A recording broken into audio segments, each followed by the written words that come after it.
naturalmente, a partir dessa sequência, a gente vai pontuando com o Espiritismo Responde, vamos trazendo também alguns palestrantes de fora, com alguns temas específicos, e a gente vai conversando. Só que quando eu falei com a Celinha, a gente montou a programação de dezembro e tudo mais, ela me deixou com um tema livre para eu poder escolher, né, alguma coisa referente ao Natal, ou ao Ano Novo, e alguma coisa assim. E aí acaba que esse estudo ele foi encomendado de mim para mim mesmo, sabe? Assim, era uma coisa que eu estava querendo já pesquisar, estudar e saber um pouquinho mais. E eu não vejo, assim, não me recordo, para ser sincero, de nenhuma palestra abordando essas questões. E eu falei assim, vou aproveitar essa oportunidade para poder trazer aí esse tema que eu já queria estudar, conhecer. Então, a gente roga a Jesus que a gente tenha a capacidade de passar um pouquinho daquilo que eu estudei, pesquisei, e que forneça a vocês também um pouquinho desse cabedal de ensinamentos que a doutrina espírita nos oferece. Vai ser uma palestra assim, que a gente vai misturar bastante tema, a gente vai pegar partes do Evangelho, fazendo ali um miudinho, vendo palavra por palavra, vamos misturar um pouco ali do contexto histórico, geográfico, científico, então vamos tentar condensar isso tudo e conversar um pouquinho sobre os famosos reis magos, né? Eu não sei, eu particularmente venho da família católica, então aquilo era muito tradicional, dos reis, tem até aqui no Brasil, né, a folia dos reis, a folia de reis, enfim. E é muito bacana a gente ver todo esse contexto que existe aqui no Brasil e também o simbolismo, né, que os presentes que eles ofertaram a Jesus, o que isso quer dizer, como é que eles chegaram até lá e tudo mais. Então, é sobre esse tema que a gente vai conversar um pouquinho na noite de hoje. Então, só para a gente contextualizar um pouquinho, a gente vai ler esse trecho que está no Evangelho para poder entender o que é essa passagem, quais são os trechos, o que destaca, eu vou ler, e aí a partir disso a gente vai comentando e vai fazendo o apanhado geral.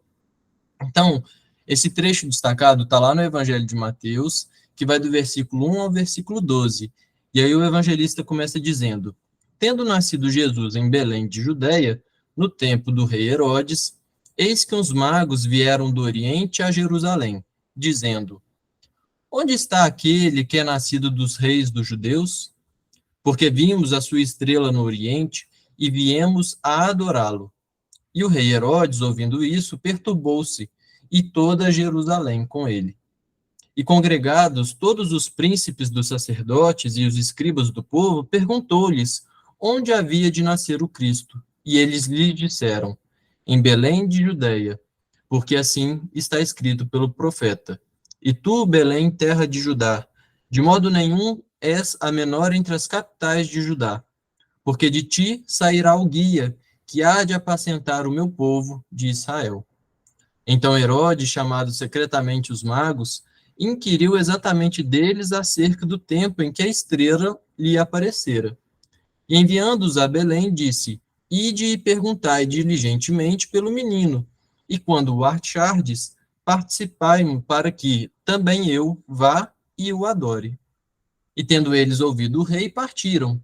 E eis que a estrela que tinham visto no oriente ia adiante deles, até que chegando se deteve sobre o lugar onde estava o menino. E vendo eles a estrela, alegraram-se muito com grande alegria. E entrando na casa, acharam o menino com Maria, sua mãe, e prostrando-se, o adoraram. E abrindo seus tesouros, lhe ofertaram dádivas, ouro, incenso e mirra. E sendo por divina revelação, avisados em sonhos para que não voltassem para juntos de Herodes, partiram para a sua terra por outro caminho. Então, pessoal, é esse capítulo que a gente vai conversar um pouquinho na noite de hoje, pegar aí algumas passagens e entender melhor, então, o que esses magos eram, né? E aí, para isso, a gente precisa compreender também o que eles eram e o que eles não eram, né? Como eu estava dizendo, aqui na cultura popular, tem muitas crenças, muitas questões que, assim, fazem parte do Brasil, fazem parte da cultura, fazem parte de algumas religiões, mas nós aqui temos que nos atentar ao texto e ao que a doutrina espírita nos mostra e nos orienta. Então, a gente vai desconstruir, entre aspas, algumas questões e apontar exatamente o que o texto evangélico fala e o que a doutrina espírita nos revela. Então, assim, algumas perguntas que a gente faz, né? O que esses magos eram? Aí, geralmente, o pessoal já conhece assim, não, eram reis magos, ou seja, eles eram reis. Só que no texto que a gente leu, vocês viram alguma coisa falando sobre rei? Não tem nada ali no texto evangélico, e essa passagem dos reis magos, vamos dizer assim, só aparece no texto de Mateus. É a única referência que tem sobre os magos. Mas em nenhum momento nesses versículos que a gente leu, falou sobre reis magos. Então, não tem nada exaltando nem esclarecendo que eles eram reis. Esse era o primeiro ponto. O segundo ponto, que geralmente está na crença popular. Quantos eram esses magos? Geralmente as pessoas aqui não vai dar para escutar vocês, mas geralmente as pessoas respondem, né? Eram três magos, mas tinha alguma coisa escrito ali falando que eram três? Também não tinham nada escrito ali falando que eram três magos. A única coisa que está falando ali é que eram três presentes: ouro, incenso e mirra. Então não tem nada ali falando, olha, eram três magos, né? Isso não aparece. Outro que é muito famoso aí em algumas religiões e no culto popular, quais eram os nomes desses magos, né? E a gente sabe, Belchior, Baltazar e Gaspar. Mas tinha alguma coisa ali falando sobre esses três nomes? Também não tinha. Então, isso são algumas questões que aparecem para a gente no nosso cotidiano, no nosso dia a dia, mas que nos textos evangélicos não está especificado isso ali, mas que a gente pode conversar um pouquinho sobre isso, né? A questão é que muitos acham e compreendem que seriam três magos por conta dos três presentes, né? Então, um entregaria ali ouro, o outro o incenso e o outro a mirra, sendo que isso é apenas uma interpretação, né? Não tem nada explícito no texto falando que são três magos, mas, assim, pode de fato ser três magos, ou como pode, por exemplo, terem juntado aí 10 magos para poder dar três presentes, ou um mago para dar três presentes. A gente não sabe porque isso não foi especificado. E é bonito isso também, por outro lado, porque mostra para nós essas interpretações, esse livre, essas mensagens que a gente pode apreender do Evangelho, mas também sempre o nosso papel aqui é a luz da doutrina espírita, né? Então, quando a gente vai olhar justamente o que esses magos falam e o que representam eles e entender um pouquinho de quem que eles eram, por que tinham que ser magos e tudo mais, a gente vai precisar aprofundar um pouquinho nas palavras em si, né? Aquilo que o pessoal chama de miudinho. E aí, fazendo só um adendo para vocês, tem um pessoal que isso começou bem antes ali, até com o Sonoro, ali na União Espírita Mineira, e tem vários grupos de estudo, o Chico fazia isso, né? Ele colocava um versículo no quadro e aí ia ensinando o pessoal lá em Pedro Leopoldo, palavra por palavra, lá em Uberaba, e hoje na internet também tem um miudinho, fica aí como sugestão, inclusive já fazendo esse adendo, muitas partes desse estudo eu consegui pegar de lá com o Aloísio, então fica aí como sugestão para vocês, quem quiser estudar o Evangelho de Mateus, o Aloysio faz esse trabalho do miudinho aí, estudando versículo a versículo, como está lá no livro Renúncia, né, onde Alcione mostra, fala, olha, a gente precisa estudar o Evangelho versículo a versículo. E aí eu tive na União Espírita Mineira recente e encontrei com um rapaz, já um senhor, melhor dizendo, que fazia parte dos grupos de estudo do Sonoro, de todo esse pessoal que começou o miudinho lá em BH. E aí eu estava perguntando para ele como é que era, e ele me contando e tudo mais. Ele falou assim, você já ouviu falar do miudinho? Eu falei, já. Ele falou assim, olha, você sabe quanto tempo a gente ficou estudando a parábola do filho pródigo? Eu falei assim, um mês, 2 meses, porque eu sabia que eles iam lendo versículo a versículo, né?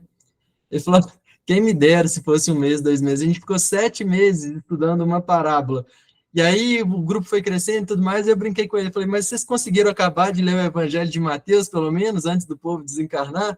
e aí ele falou que conseguiu e tal. Então, assim, era muito bacana porque eles vão vendo palavras por palavras. E aqui, quando a gente pega no versículo primeiro ali de Mateus, e a gente vai entender o que que essa palavra mago significa, ela é uma palavra que está lá no Evangelho original, escrita em grego, e ela não é uma palavra grega, apesar de aparecer em grego. A origem dessa palavra, ela é persa, e elas vêm da palavra meg. Então, o que que é esse meg que aparece no Evangelho?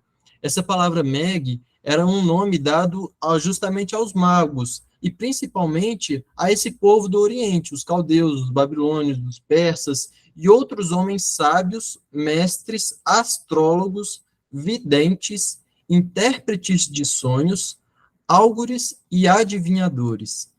Então, esse é o significado dessa palavra. Então, esses magos que aparecem no Evangelho, não eram esses magos no sentido de bruxaria, dessas coisas que a primeiro instante pode aparecer na nossa mente. Eles eram homens que eram mestres, eram os doutores, os PhDs, o povo assim mais os sábios de fato do Oriente. E como o evangelista usa essa palavra de origem persa, a gente já sabe também de qual parte do Oriente esses magos eram, ou seja, eles eram ali da região da Pérsia. Então, era, para a gente resumir, o pessoal ali mais inteligente, com maior sabedoria, com capacidades de interpretações de sonhos e também videntes. Então, olha as pistas que a interpretação e que o significado dessa palavra vai trazendo para a gente. Só que acontece que naquela época o Império Persa ele já tinha assim ruído, já tinha caído, e a região ocupada ali pelos orientais eram pelos chamados partas, né? E esses partas, eles eram de uma região ali de Zoroastro, e essa grande região ali, eles comumente tinham uma religião, vamos dizer assim, mais famosa, mais tradicional, o zoroatrismo, né? Que em grande número dessas pessoas, eles acreditavam nisso, e era uma religião messiânica, assim como os judeus, eles aguardavam a vinda do Messias, como também eles eram uma religião reencarnacionistas, que acreditavam, então, justamente nessas questões da pluralidade das existências, nessa questão que nós aqui comungamos também na doutrina espírita. Então, começa a dar uma pista para nós sobre quem eram esses magos. A gente já viu, então, que eles eram da região da Pérsia, que eles eram astrônomos, que eles tinham uma capacidade de vidência, que eles tinham uma capacidade de interpretações de sonhos, que eles eram as pessoas mais sábias ali daquela região. Só que quando a gente diz de uma pessoa sábia, a gente quer saber, poxa, mas que tipo de sabedoria tem essa pessoa? Que tipo de capacidade ela tem? É num tema específico? É em astronomia? É em medicina? É em matemática? É em física? É em biologia? O que que essa pessoa tem de sabedoria, né? Quais são os assuntos que essas pessoas têm como sabedoria? E eles, na verdade, eles eram sábios, sobretudo no campo da astronomia e da astrologia. Tem diferença nisso aí, de astrônomo e astrólogo. Então, o que que é isso? Eles eram, ao mesmo tempo, astrólogo e astrônomo. Qual que é a diferença? Astrônomo é o profissional que pesquisa o universo e todos os elementos que o constituem. Então, vai pesquisar as galáxias, as estrelas, os planetas, as constelações, tudo que se passa no universo e nos planetas, enfim, tudo nisso que nós conseguimos ver no universo visível, vamos dizer assim, faz parte dali do astrônomo essa capacidade de estudar, de pesquisar e de conhecer. Já o astrólogo é diferente. O astrólogo ele é o profissional que orienta pessoas por meio de previsões com base nas interpretações de configurações astrológicas. Ou seja, o astrólogo ele usa esses movimentos dos astros, das estrelas, dos planetas para decodificar os sinais. Esses sinais chamados assim, os sinais dos céus, né? Ou seja, eles olham para as estrelas, olham para os planetas, baseado nas movimentações, naquilo que eles observam, no que tem de movimentação, eles tiram ali significados, deduções e tudo mais a respeito dessa movimentação. Acontece que, imagina só, naquela época, pessoal, a gente está falando aí de 2.000 anos atrás, né? Não tinha nem um décimo do recurso que nós temos hoje no campo aí, igual a gente fica vendo essas imagens maravilhosas do James Webb, né? E, enfim, eles não tinham como observar o céu dessa forma que nós observamos hoje, não tinham como ter essa capacidade e não iam ficar olhando assim lá para cima para ter torcicólogo para poder entender e compreender todas essas visões. E acontece que naquela época, naquela região, o céu era muito claro. É igual quando a gente assim vai para uma roça mesmo, e que o céu assim não tem nada de luz elétrica, de energia elétrica, tá tudo escuro.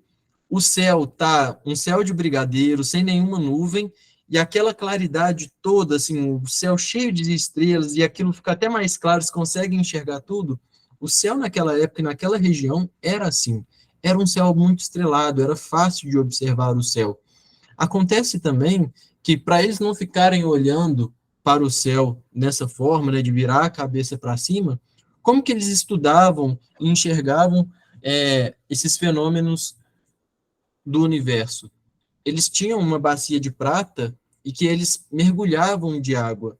E aí, ao invés de olhar para o céu, eles ficavam olhando para essa bacia no chão. E essa bacia refletia as estrelas do firmamento, e aí sim eles iam entendendo e pesquisando, ia decodificando isso. E é tão bonito isso, porque eu fiquei pensando, e aí até uma interpretação também que o Aloysio traz num building, que eu achei assim belíssima, que ele falou que foi uma conversa que ele teve com a irmã Aila, e foi dele que eu aprendi essa parte aqui do estudo. E ele disse que conversando com ela, eles chegaram na seguinte conclusão, né? Olha como é que é belo, assim, as coisas. Naquela época, eles olhavam para o céu, no reflexo ali na bacia, né, na água, para poder decodificar os sinais do céu, né? E hoje o que a gente faz com o evangelho, com as obras da codificação, é a mesma coisa, né? Ao invés da gente olhar para cima, a gente olha ali para o livro, e ao olhar para o livro, a gente começa a decodificar os sinais que a espiritualidade, essas mensagens vindas do céu, a gente vai decodificando ela para trazer para a nossa vida. Então é bonito esses simbolismos, essas questões que vão nos conectando a respeito dos estudos e percebemos como que tudo está interligado, né? Então, ao olhar essas estrelas refletidas ali, eles iam simplesmente trazendo e fazendo anotações. Então, isso traz para nós um histórico muito grande, porque a gente sabia que eles faziam esses registros, e isso era costume do pessoal da época, por exemplo, passou um cometa, e aí eles anotavam lá, olha, tal dia, tal horário, tal data, passou um cometa nessa direção e tudo mais, e iam trazendo registros, iam tendo essa capacidade, e isso não só os persas, os chineses, os egípcios, todo o pessoal faziam esses registros aí, né? André. Oi, Pedro. Oi, Pedro. Boa noite. Só para ilustrar o teu trabalho, eu não sei se você ainda vai falar sobre isso, mas eu estava olhando agora aqui no mapa do Império Persa, né? Ele envolvia a parte da Arábia e ia do Egito até pedaço da Índia. São duas civilizações que, historicamente, a gente tem esse conhecimento, toda a astronomia, toda essa área, né? Exatamente. E por que, André, que eles têm conhecimento dessa área? Por que eles gostavam tanto de olhar para o céu? Porque eles eram capelinos. Então, era Eu não, saudade eu não de queria entrar na polêmica, né? era saudade de casa. Sabe quando a gente, aquele olhar assim, é aquilo que a gente conversou outro dia aí para trás, nessa questão também de quando a gente vem para a reencarnação, né? Da mesma forma que a gente nasce aqui, a gente morre no mundo espiritual. E ao morrer, vamos dizer assim, no mundo espiritual, a gente deixa para trás lá no mundo espiritual amigos, parentes, famílias, pessoas próximas. Então, de vez em quando, é natural a gente ter aquela angústia, aquela saudade, aquela coisa assim que a gente não sabe explicar. Então, ao olhar para as estrelas, eles não eram da Terra, né? Eles eram de outros. E aí, pessoal, a gente está pegando de uma forma generalizada, né? Mas assim, até porque não é o foco do estudo da noite.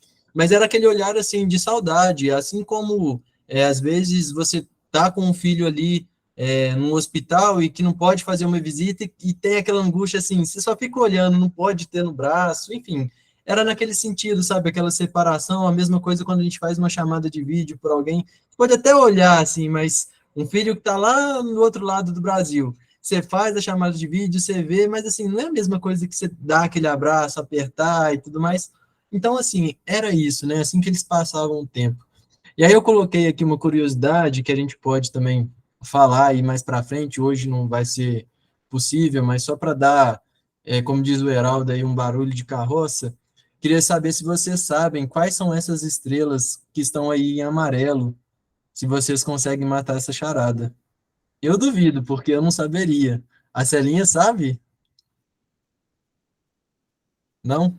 Melhor ficar quieta que eu posso errar. Não, eu pensei que você soubesse, velho. Se errar não tem problema, se acertar melhor ainda. É a constelação de Escorpião? Não. Então errei. Essas estrelas em amarelo. Fran sabe. Não sei não, eu tô chutando. Então chuta aí, Fran. Cinturão de Órion. Via Láctea? Não, eu vou falar porque Cruzeiro ninguém vai do Sul. acertar. Ó, melhorou. Ursa Maior. Melhorou a questão do Cruzeiro do Sul. Essas estrelas em amarelo, bastam depois vocês olharem e jogarem aí no Google, Bandeira do Brasil. São as estrelas que, ao eles proclamar a República, né, lá no dia 15 de novembro de 1889, eles olharam para o céu e o que eles colocaram na bandeira é um reflexo das estrelas que eles conseguiram ver no céu naquele dia, e aí eles pegaram e espelharam isso para a bandeira, né? E aí por isso que dá para ver tão bem ali o Cruzeiro do Sul também. E aí tem uma passagem, nossa, belíssima no livro Brasil, Coração do Mundo, Pátria do Evangelho, que vai estudar a bandeira do Brasil, que vai estudar Ismael, como é que eles... Enfim, é uma coisa assim, belíssima, mas que hoje a gente não vai entrar nesse assunto, mas é bonito a gente perceber como que o pessoal tem esse simbolismo, tem essas questões do alinhamento macrocósmico, microcósmico, enfim. Então, vamos continuar para dar tempo da gente falar sobre isso tudo, senão a Celinha vai brigar comigo. Bom, agora a gente vai lá no livro Crônicas de Além Túmulo, do Humberto de Campos, para a gente entender uma questão que eu não quero que vocês fiquem bravos comigo, nem que crie polêmica, mas é só para a gente pegar uma linha de interpretação e entender cientificamente o fenômeno. Aqui no livro Crônicas de Além Túmulo, do Humberto de Campos, vai trazer um diálogo entre João Evangelista, o discípulo amado, e Jesus no mundo espiritual. E eles conversam o seguinte: João disse-lhe o mestre: lembras-te do meu aparecimento na terra? Recordo-me, Senhor, foi no ano 749 da era romana, apesar da arbitrariedade de Frei Dionísio, que colocou erradamente o vosso natalício em 754, calculando no século VI da era cristã. Não, meu João, retornou-me docemente o Senhor. Não é a questão cronológica que me interessa em te arguindo sobre o passado. É que nessas suaves comemorações vem até mim um murmúrio doce das lembranças. Então, olha só, naquela época o pessoal não contava 2023, 2024, 25 e tudo mais. E isso a gente sabe que começou depois de Jesus. Jesus que separou, assim, antes de Cristo, depois de Cristo, não é isso? Só que naquela época, o que o pessoal fazia? Eles contavam os anos a partir da fundação de Roma. E aí ia 748, 749, 750 e por aí vai. Acontece o seguinte, aí vamos fazer duas distinções. Por isso que eu coloquei a passagem mais completa. A primeira, que quando a gente pega do ponto de vista da lição de moral, vamos dizer assim, que essa passagem nos traz, é o seguinte: não importa qual é a data do nascimento de Jesus aqui na Terra. Ah, foi no tal ano, foi em tal data. Isso não importa. Até porque, assim, a gente comemora numa data que tudo indica que não é a data de nascimento de Jesus. Mas tem esse simbolismo. E Jesus mesmo diz a João, olha, não é questão cronológica. O importante, nem que seja uma vez por ano, as pessoas lembrem-se de mim, conectem a mim. A gente sabe, pessoal, que tem gente que só faz um Pai Nosso no ano, às vezes obrigado pela família ali na ceia de Natal. Então a gente sabe que tem isso. E é por isso que, pelo menos, nem que seja uma vez por ano, a gente se conecta a Jesus. A gente percebe que na época de Natal as pessoas ficam mais fraternas. É necessário isso. Mas quando a gente olha do ponto de vista científico e histórico, as datas não batem. E, Pedro, e por que você está trazendo isso? Quer levantar polêmica e tudo mais? A questão não é essa. Quando a gente pega do ponto de vista histórico, porque aí tem, agora falando de Jesus de Nazaré, porque quando a gente fala de Jesus Cristo, a gente está puxando um aspecto religioso, né? Você pode acreditar ou não ele ser o Messias, enfim, essa é uma parte. Mas quando a gente fala do Jesus histórico, aí é uma outra questão, e aí a ciência que vem comprovar isso. E isso é muito importante, porque olha só, Jesus, ele na verdade nasceu 5 anos antes do que a gente imagina. E isso está aqui pela psicografia de Chico Xavier, mostrando para nós que essa data é uma que a gente conhece, é uma data equivocada. E isso é importante porque quando a gente vai ler o Evangelho e vai ver que Herodes ele morreu, na verdade, 4 anos antes de Cristo, como é que Herodes pode ter morrido antes de mandar matar aquelas crianças que a gente leu na passagem também, né? Quando ele faz esse movimento. As datas não casam, mas quando a gente compreende que ele nasceu antes, aí sim, as datas casam. Pedro, mas por que você está trazendo tudo isso sobre Jesus ter nascido 5 anos antes? Acontece que antes da gente entrar nesse tema da supernova, é o seguinte, as pessoas e a ciência, em muito tempo, eles quiseram entender qual seria o movimento dessa estrela que guiou os magos até o Oriente. Eles queriam entender o que motivou isso a essa caminhada. E aí começou a puxar várias coisas e as datas não batiam. Eles falaram que seria no ano 12, porque aí foi quando o cometa Halley passou e aí os magos teriam visto o cometa.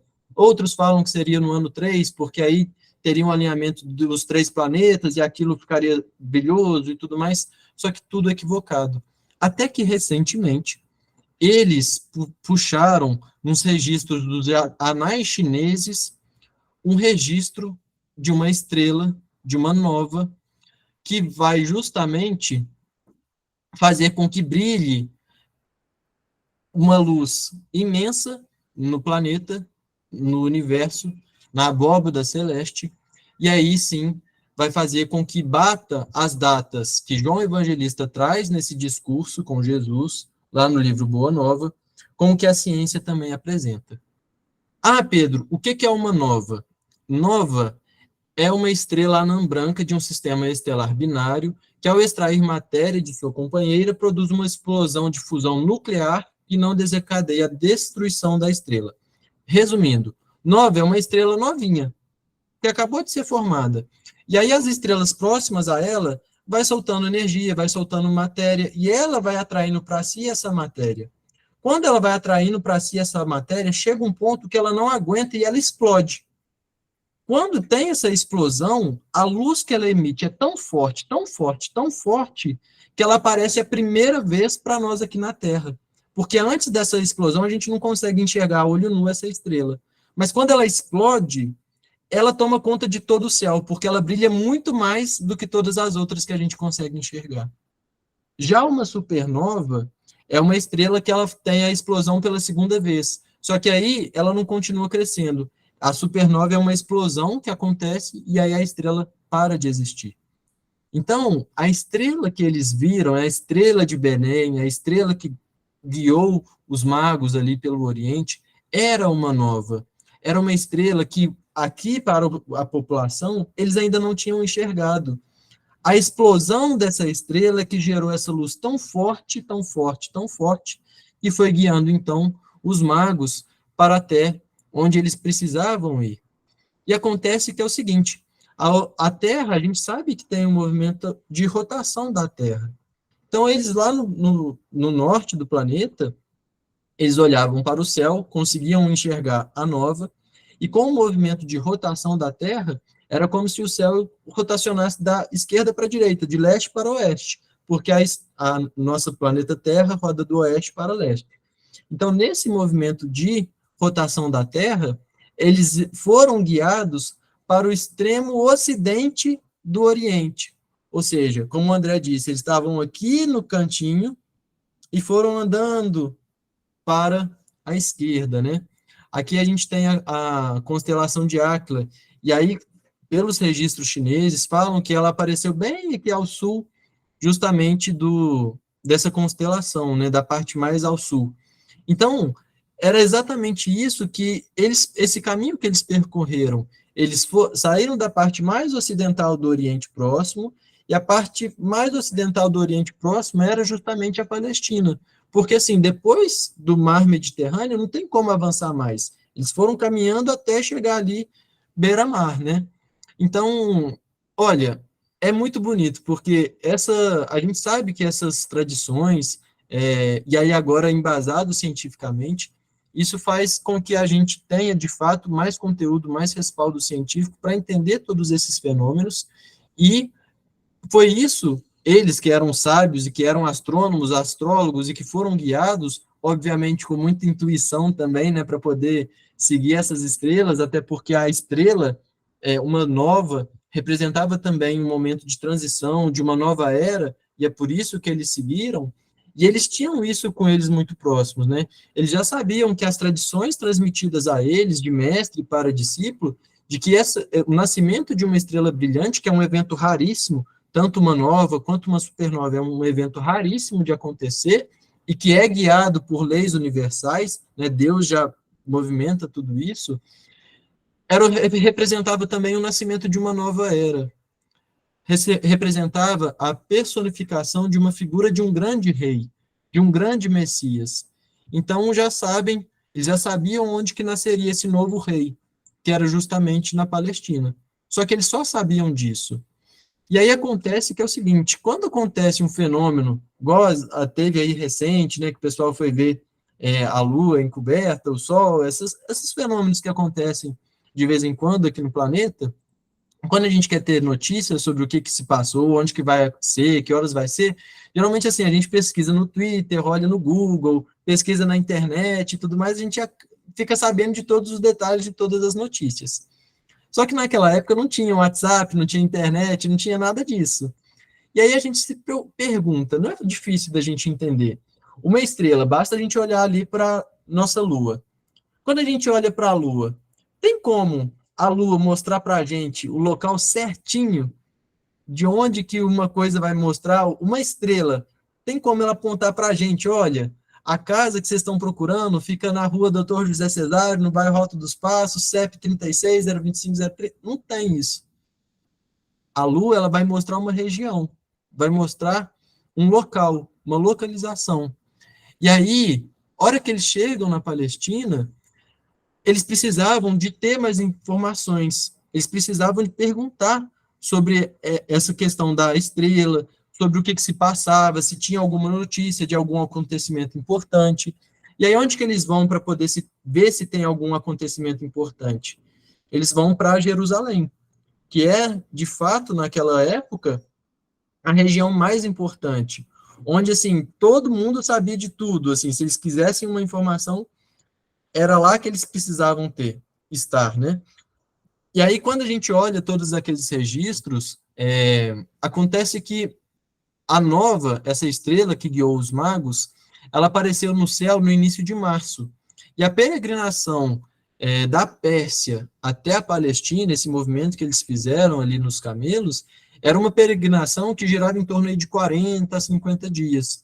E aí, o que eles faziam? Eles não caminhavam no dia, né? Até porque o calor era insuportável. E eles precisavam ser guiados pela estrela, era mais fácil ver à noite. Então, eles caminhavam ali durante a noite, né? Então, como tudo indica, eles faziam essa caminhada noturna, que era muito mais comum também nas caravanas da época, justamente por conta do calor. E aí, imagina, eles iam fazendo essa caminhada com mais disposição, e aí chega justamente em Jerusalém, como eu disse a vocês, eles saíram em março, chegaram ali em torno de abril, mais ou menos, né, do nosso abril aqui. E isso, lá em Jerusalém, é uma data importantíssima, porque lá em Jerusalém, nessa época, eles comemoram a Páscoa judaica. E ao comemorar a Páscoa judaica, a cidade de Jerusalém, ela fica lotada de gente.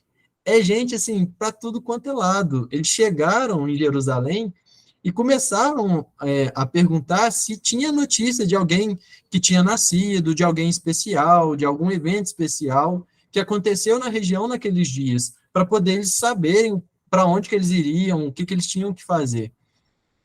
E aí, ao eles fazerem todas essas perguntas, saírem atrás dessa informação, eles perguntam, e essa informação toda chegou no rei Herodes. E aí falaram com o rei Herodes, olha, tem um sábio aqui do Oriente, começa com uma conversa assim muito esquisita sobre o nascimento de um novo rei. E aí, ao chegar ao Herodes, né, ouvir isso tudo, ele fala assim, ué, mas que história é essa? E aí as pessoas falam com ele, olha, o negócio é o seguinte, estão dizendo que nasceu um novo rei, um rei que vai trazer uma nova era para a humanidade. E ele nasceu aqui. Então, assim, tudo isso indica, pelas profecias de Isaías, Zacarias, que só pode ser o Messias. E aí o que Herodes pensou? Poxa, se nasceu um novo rei, se de fato nasceu esse Messias, eu vou ser um rei fantoche.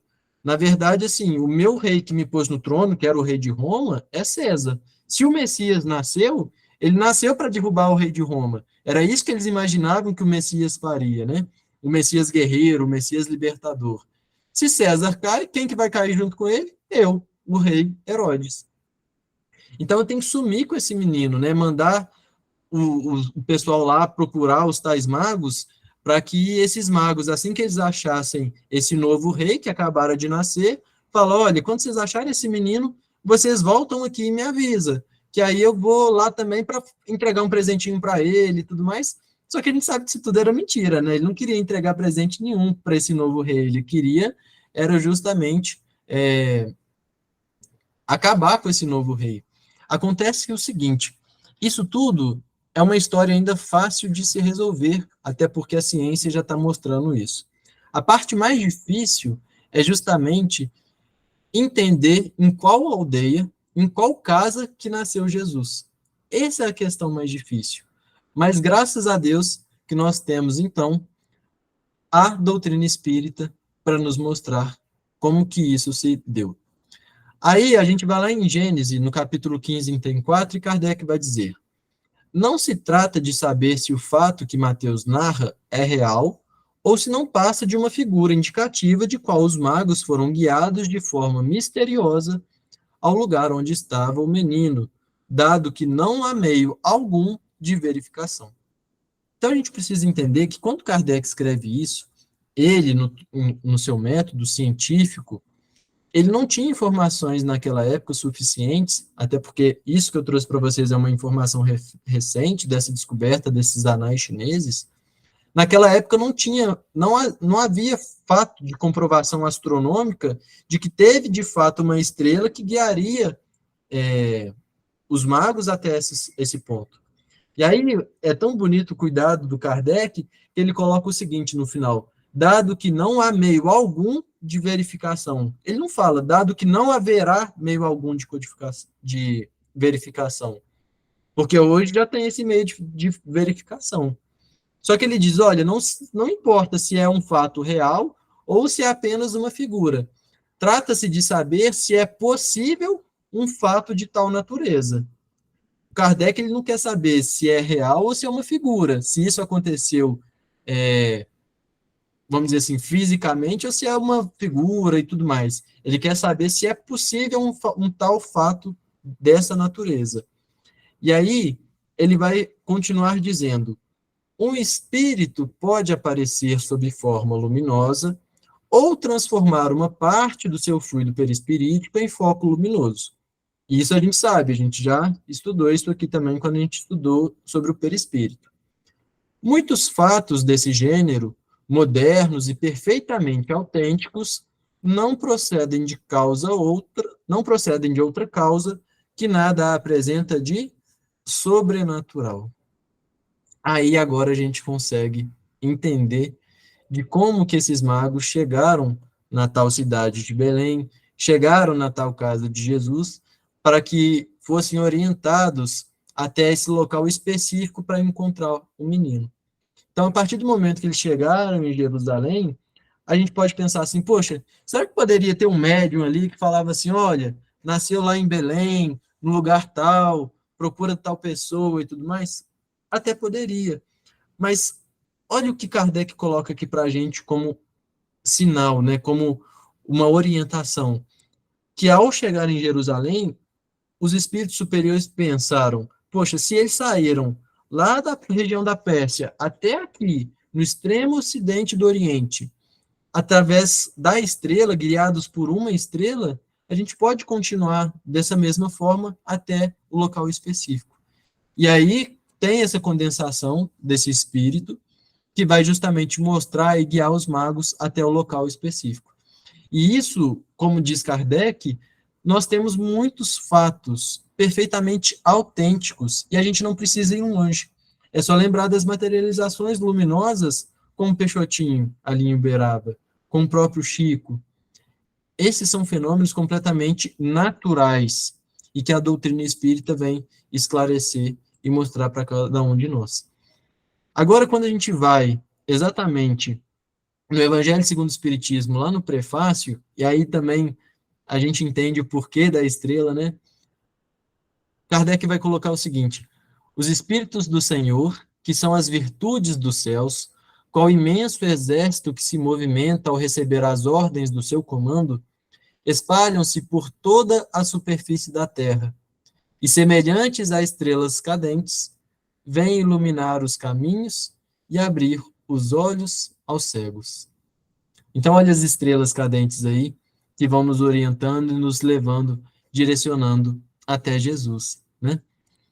Bom, para a gente fazer as conexões lá com o Velho Testamento, Isaías, sempre esse profeta messiânico, né, em excelência, ele coloca o seguinte, lá no capítulo 60, versículos 3 e 4. E as nações caminharão à tua luz, e os reis ao resplendor que te nasceu. Levanta em redor os teus olhos e vê.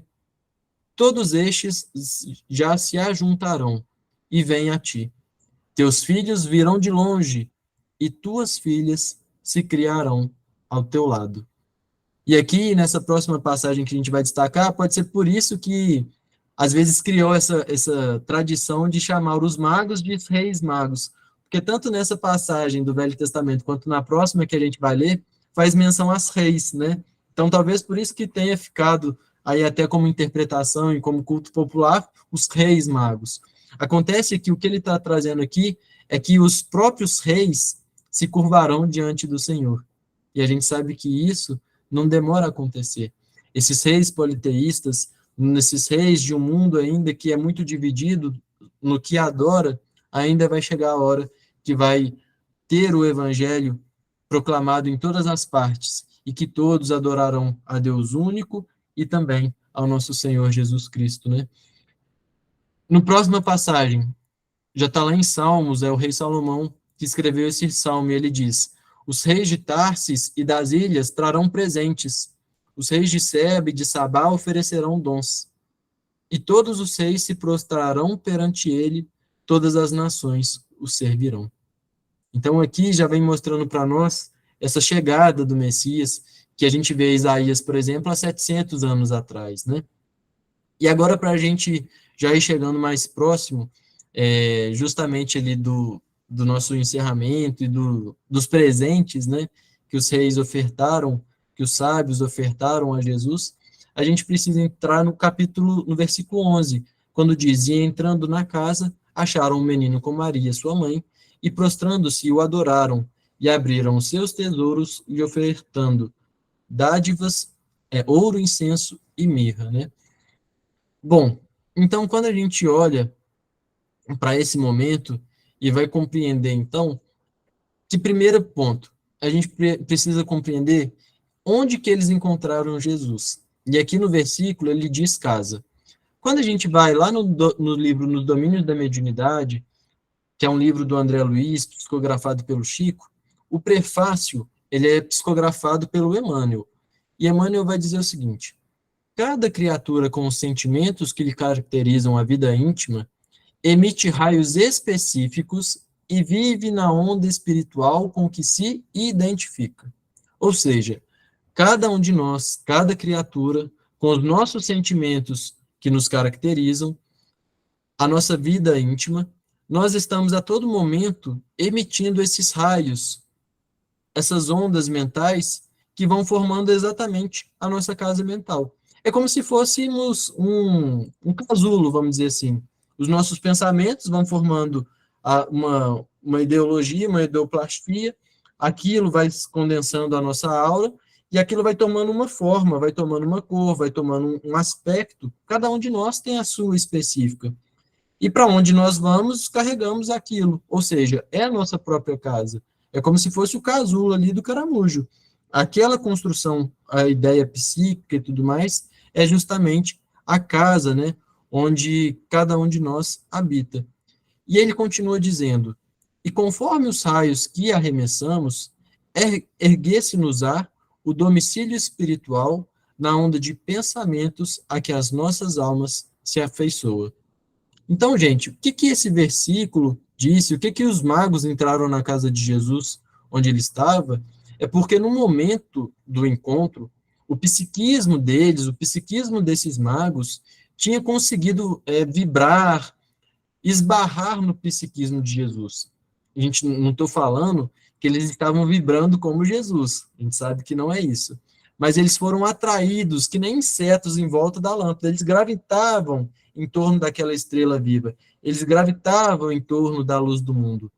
E provavelmente, eles, assim, ao atingirem tal vibração, tal sintonia mental com aquele local, e ao encontrar o mestre, mesmo ali pequenininho, como criança, a vibração era uma coisa, assim, excepcional. É o que narra lá no livro Boa Nova, né? Humberto de Campos fala que quando o mestre apareceu aqui no planeta, as flores eram mais coloridas naquela primavera, o sol brilhava de maneira diferente, o vento tocava a pele das pessoas de maneira diferente, o cantar dos pássaros era diferente.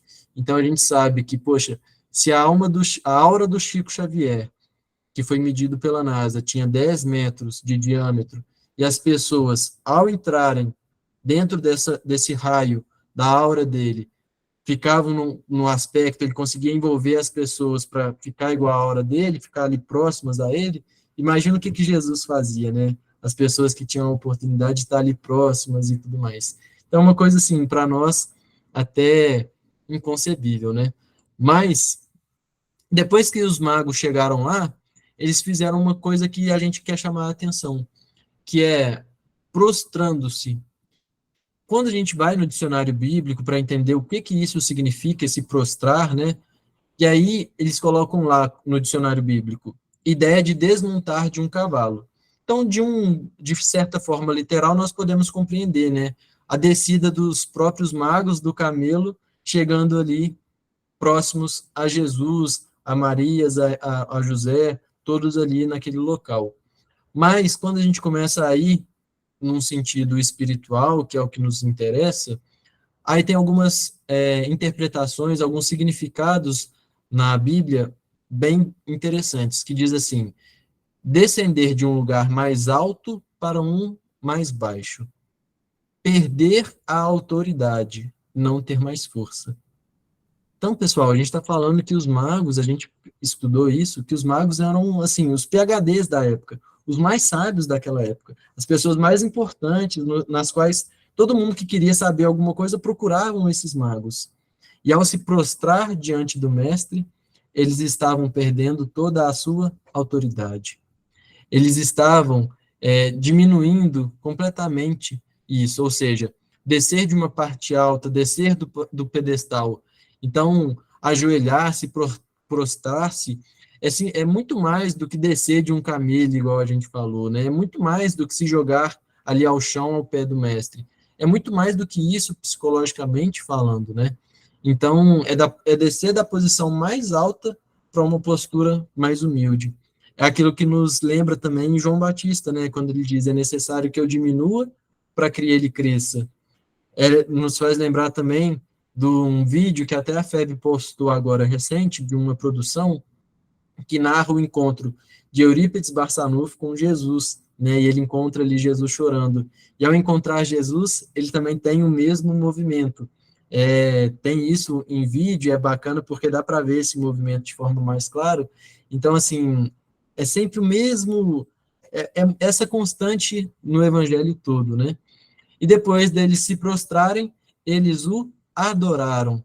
E quando a gente olha a palavra adoraram, lá na Bíblia, né, no dicionário bíblico, diz assim: trazer um presente ou algo, alcançar ou pegar algo para alguém. Ou seja, foi o que eles fizeram também, né? Eles ofertaram ali ouro, incenso e mirra. Mas um outro aspecto também, e aí é bacana o dicionário bíblico, porque sempre coloca essa parte material, vamos dizer assim, no sentido literal, mas também no sentido espiritual, no sentido psicológico, no sentido moral, né? E aí ele diz assim: conduzir-se em direção a alguém. E isso é muito importante, porque adorar significa ir em direção a alguém.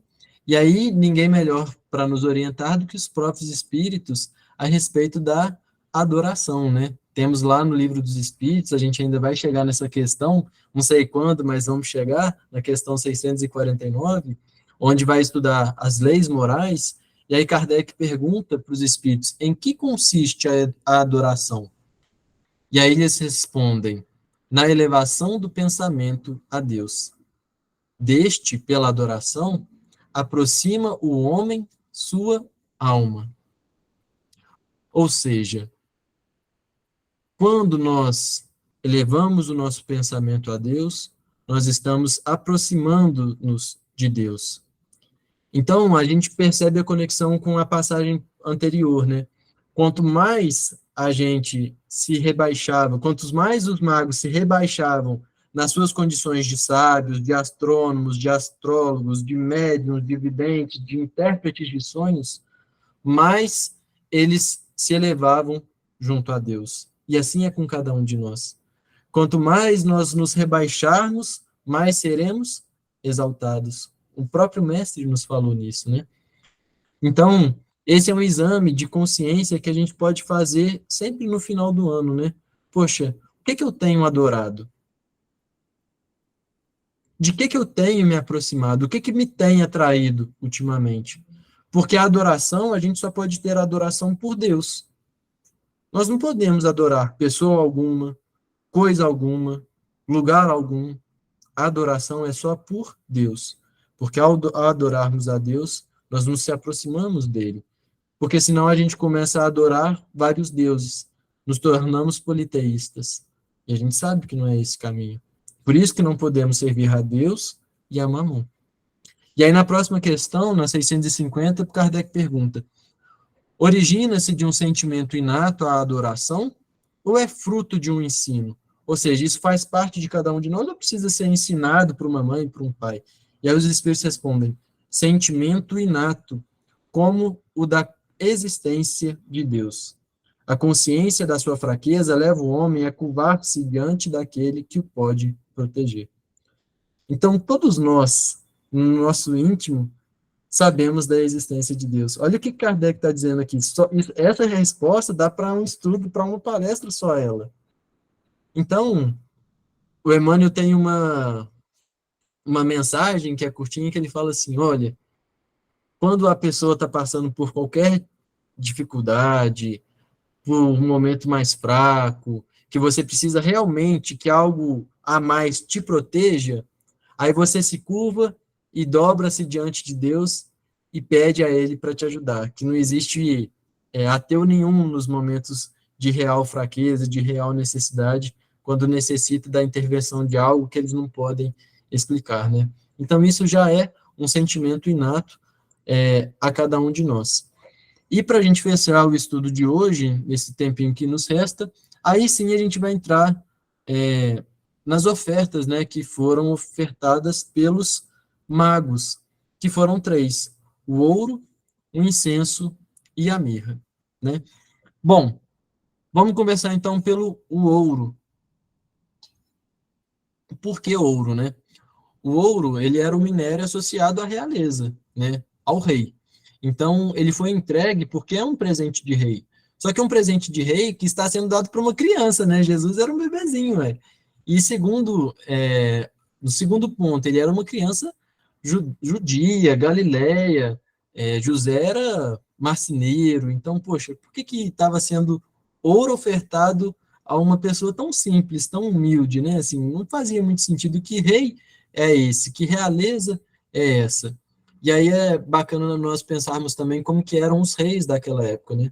Todo rei, eles era tradicional isso no Oriente, que o rei ele deveria ser ungido, né? Que antes dele colocar a coroa na cabeça, eles tinham que ali derramar, né? O óleo, o azeite, alguma coisa assim, para poder justamente, como um sinal assim de sabedoria, algo nesse sentido que representava de fato a luz de Deus, daquilo que eles cultuavam, daqueles que eles acreditavam, iluminando a consciência para que o governante fosse sábio, soubesse discernir e tudo mais. Por isso que se dizia, então, ungir, untar e tudo mais.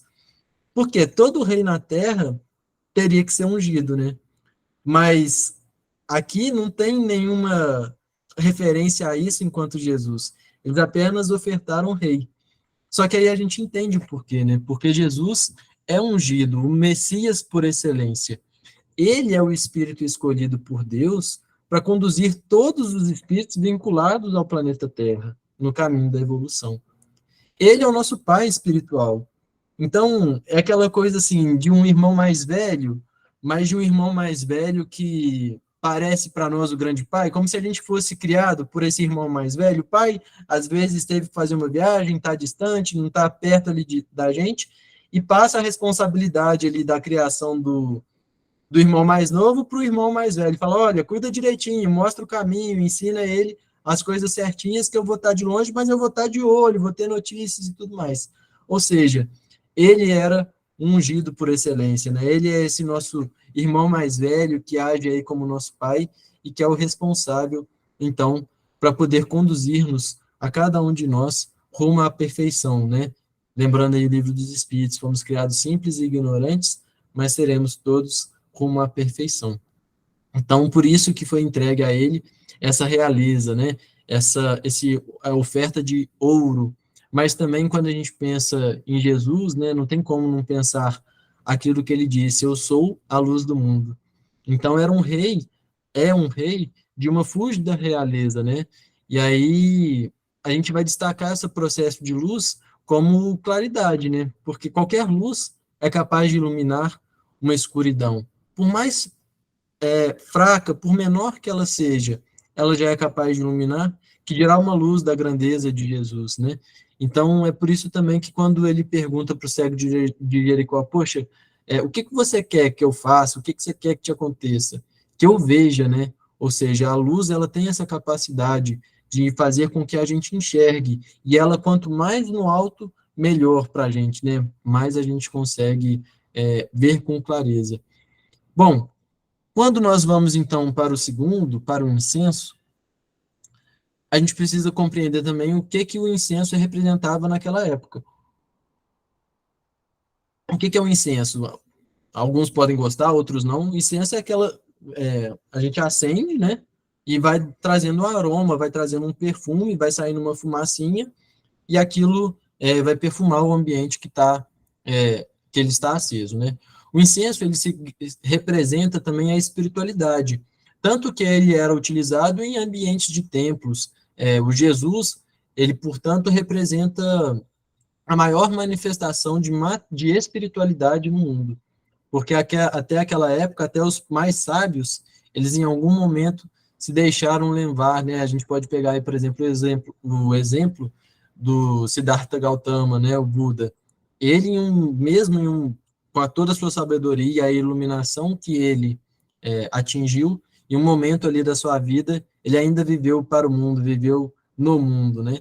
Então, Jesus, durante toda a sua trajetória, do berço ao túmulo, da manjedoura à cruz, em todos os trâmites da sua vida, ele foi, portanto, essa espiritualidade pura, né? E a gente percebe também que quando